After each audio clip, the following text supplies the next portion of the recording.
So if you made it through the last lecture where we derived the polynomial division theorem, congratulations, because that proof is quite a mouthful. Hopefully in this lecture you're going to see why it was worth the trouble.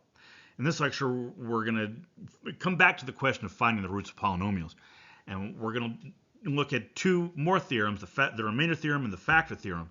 And these are the two practical ones. These are the ones that we'll be able to use to actually answer specific questions about the roots of specific polynomials. And now that we have that polynomial division theorem in hand, the proofs of these two things are going to be a breeze. All right, so we're going to start with the remainder theorem. It says if we have a polynomial and we want to divide that polynomial by a linear factor, the kind of thing that we're going to want to look at when we're trying to find roots, then the remainder is equal to p of c. Right, so for example, if I have a polynomial and I'm trying to divide it by x minus 1 and I want to know what's the remainder, it's p of 1. All right, so deriving this, proving this is very straightforward. I'm going to start with the formula from the polynomial division theorem. Right, it says that if I have two polynomials, f and g, and I want to divide f by g, then there exist these polynomials q and r. All right, let's apply this to our specific thing here. Right, the f polynomial is the p of x, and I'm dividing by x minus c, so that's going to be the g of x. So I'm just going to put those in here. P of x is equal to g of x times x minus c plus r of x. Now what I care about is what's going on when x is actually equal to c. So let's evaluate this thing at that value, at c. Right, I'm going to put c in there for x across the board. This becomes p of c equals g of c times c minus c plus r plus a capital R. Right? I've taken the r of x out and put just a regular variable in there. That's a number. I want to emphasize that remainder has to be a number, because remember what the division theorem says. It says that the degree of the remainder has to be strictly less than the degree of the thing we're dividing by. I'm dividing by x minus c. Its degree is 1. Right, so that means the remainder's degree is going to have to be 0, which means it's just a number. All right, with that middle part, c minus c, that's 0.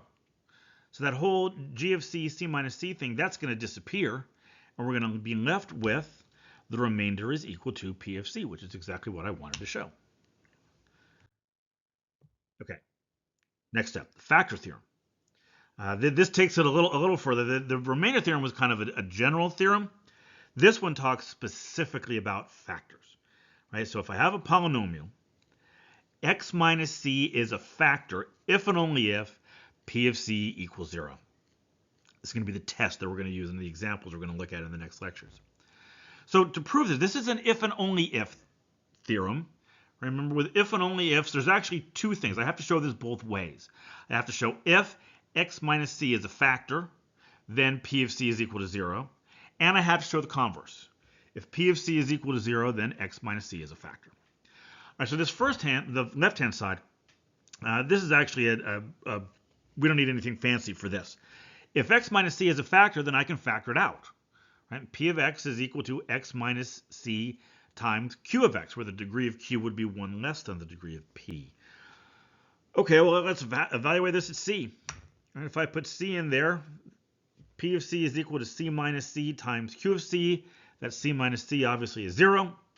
So the whole thing is 0, and that's what I wanted to show. All right, so how about the other side? Now, all I know is that p of c is equal to 0, and I want to show that that makes x minus c a factor. I'm going to fall back on the division algorithm again, assuming the division theorem again. That says there exists g and r such that p of x is equal to g of x times x minus c plus r of x. So what I've done here is I have divided p of x by x minus c. Well, according to the remainder theorem, when I do that, that remainder has to be p of c. Okay, so let's make that substitution.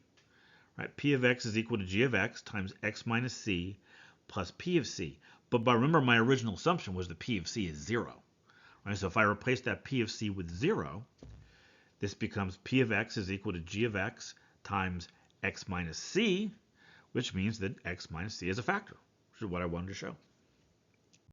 So two takeaways from this, hopefully for you. First is the power of the division theorem. That was quite a bit of work to prove, but now that we have it in hand, we were able to use it to derive some other things very, very simply. And the second thing is that factor theorem. The factor theorem is going to be a really useful tool for identifying the factors, which will in turn let us find the roots of polynomials. And we can do it very quickly. You no longer have to do a lot of messy long division, synthetic division. All you have to do is evaluate the polynomial at whatever that constant term is. If you get a 0, it's a factor. If you get something else, it isn't. So I've got a couple of examples, some example lectures linked to here. And in the next lecture, we're going to talk about something called the rational root theorem. Right? One of the limitations of the factor theorem, it lets us test factors really easily, but the question is, what factors do you test? You know, is it x minus 1, x minus 2, x minus 3, x minus 10, x minus 100? I mean, there's infinitely many possibilities. Well, the rational root theorem is going to give us a way to narrow down the list of possible factors to a much more manageable number.